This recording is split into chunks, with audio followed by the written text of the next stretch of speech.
Alright, my friends, we are all finished with our Greek myths. So today, to help us review before we take our test about what we learned, I'm going to pretend that I am the Sphinx. I'm going to pretend that I am this winged, half-human, half-lion. And I have some riddles for you, just like the Sphinx's riddle for Oedipus. My riddles are going to be about different characters that we learned about in our Greek myths. I want you to see if you can answer these riddles, these tricky questions. All right, our first one.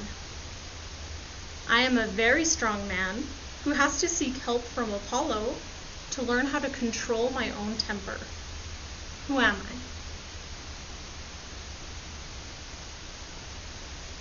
I? I hope you answered Hercules, because that is correct. All right, speaking of Hercules, I am an animal that roamed the land and killed many people before Hercules defeated me and took my magical hide. Who am I? The Nemean lion. Okay, we'll try a trickier one. Let's see. I am the biggest and strongest giant who holds up the sky as a punishment from Zeus. Who am I? Atlas. Remember, Atlas tried to trick Hercules into taking the sky for him and being in charge of holding the sky instead, but Hercules outsmarted him and tricked him into taking the sky back. Having a lion's body and the face and neck of a woman, I sit outside the city of Thebes and eat every person who tries to enter if they can't guess my riddle.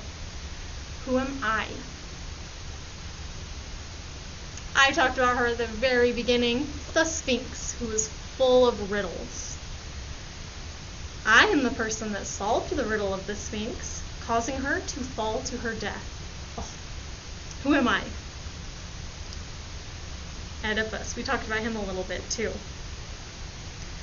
I am unhappy with Atalanta for making a joke out of love and cause her to marry Hippomenes. Who am I? Aphrodite. What is Aphrodite the goddess of? Love and beauty. That's why she was upset for Atalanta, because she was making a joke out of love.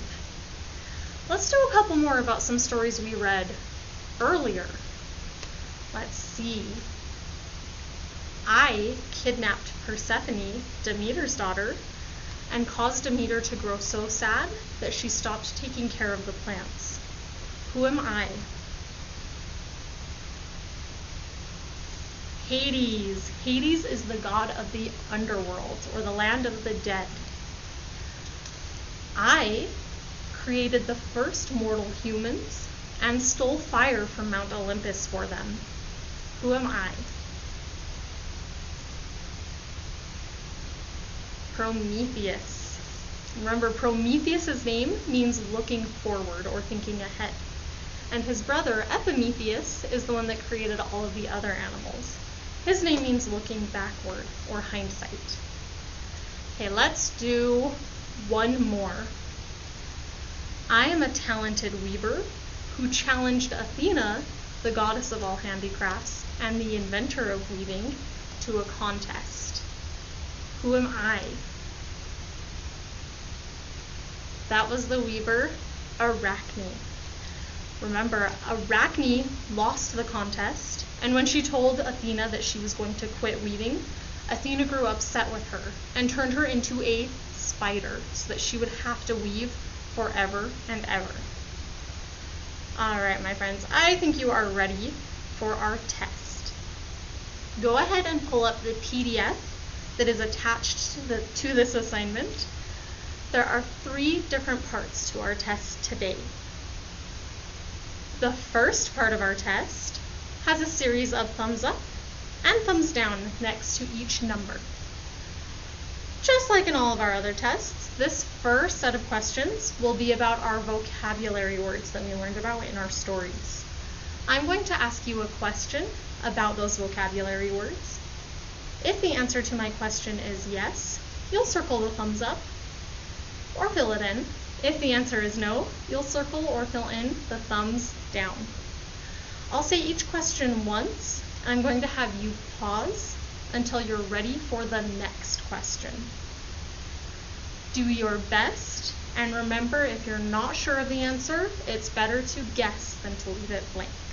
I'm sure you guys will do amazing though. All right, my friends, number 1 is about the word arachnids. Do arachnids, or spiders, get their name from a famous weaver in a Greek myth?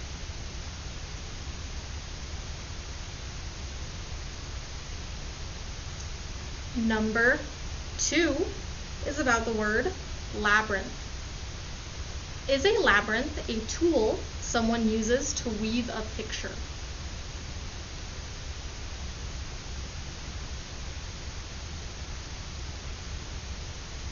Number 3, myth. Is a myth a true story from a long time ago?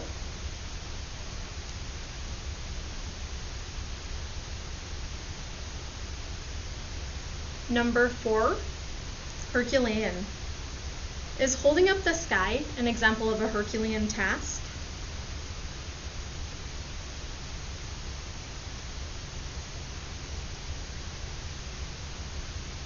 Number 5, mythical. Is a minotaur, a creature that is half bull and half man, an example of a mythical creature?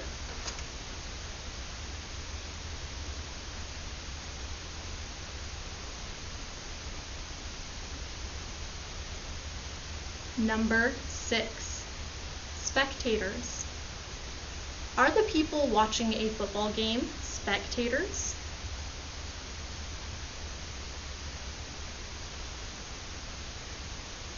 Number 7, amusing. If something is amusing, does that mean that it is dull and boring?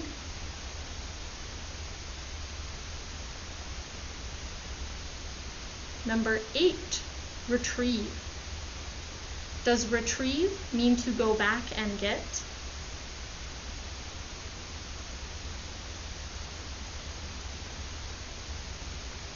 Number 9, flattered. If someone was told that their drawing wasn't nice, would they feel flattered?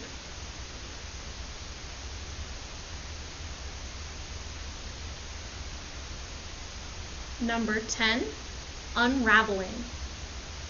If something is unraveling, does that mean that it is like a ball of yarn that is being unwrapped?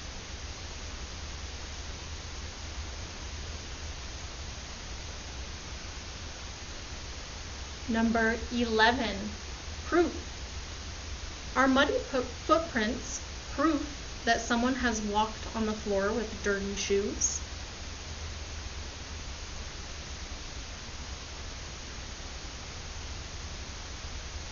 Number 12, aimlessly. If someone wanders aimlessly, does that mean that she has a definite plan and purpose? Number 13, insisted. If someone insisted that you do something, excuse me, friends. We'll start that one over. Number 13, insisted. If someone insisted that you do something, does that mean that they really want you to do it?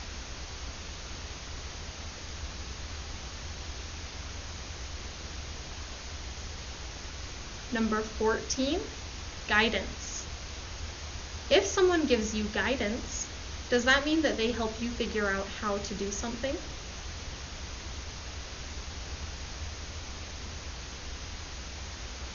And number 15, resist.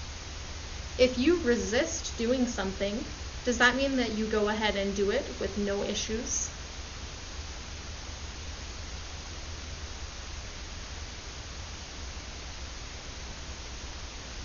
All right, my friends, when you are ready for part 2, go ahead and scroll down.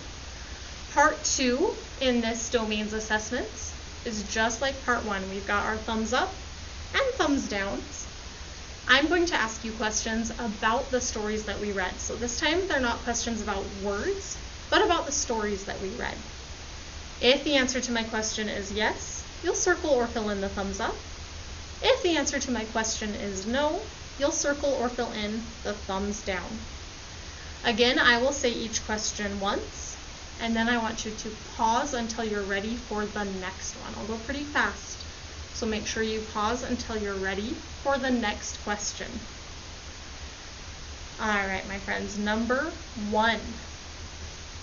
Are gods and goddesses the only characters in Greek myths?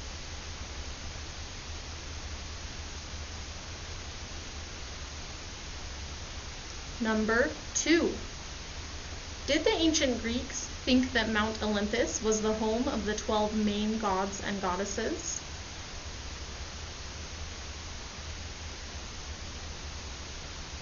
Number 3. Did the king of the gods punish Prometheus because his human creations weren't amusing?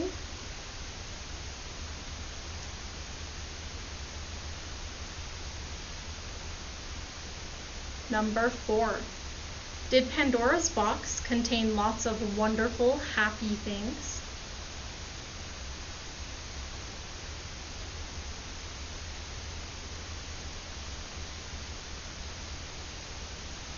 Number 5. Did Hercules complete difficult labors that were assigned to him by King Eurystheus?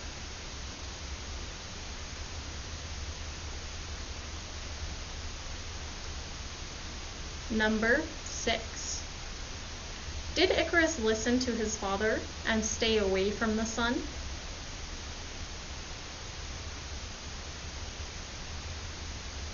And number 7. Did the ancient Greeks believe that they had different seasons because Persephone lived in the underworld for 6 months of the year?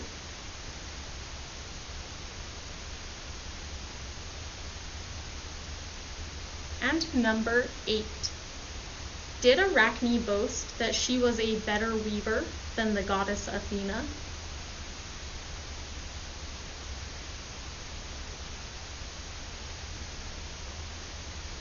Alright, my friends, our third and final part of our test today is on that last page on that PDF. This one, I want you to answer those questions in full sentences. I will read the question once. If you need to go back and listen again, that's fine. And I want you to pause to make sure you have enough time to type or write your complete sentence. I want complete sentences in these answers. Our first one says, who was the most interesting character that you heard about in the Greek myths? And why? 2 parts to that question. Make sure you answer both parts. Who was the most interesting character you heard about in the Greek myths? And why do you think they were the most interesting?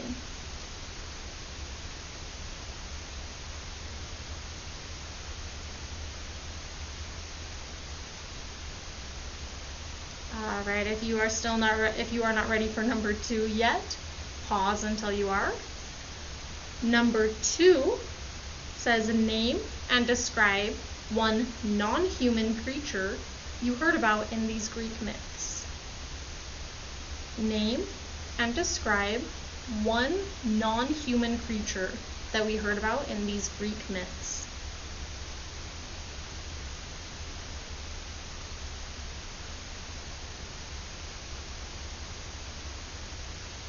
And number 3. Tell about the supernatural powers of one of the characters that we heard about in our Greek myths. Tell about the supernatural powers of one of the characters that we heard about that has supernatural powers.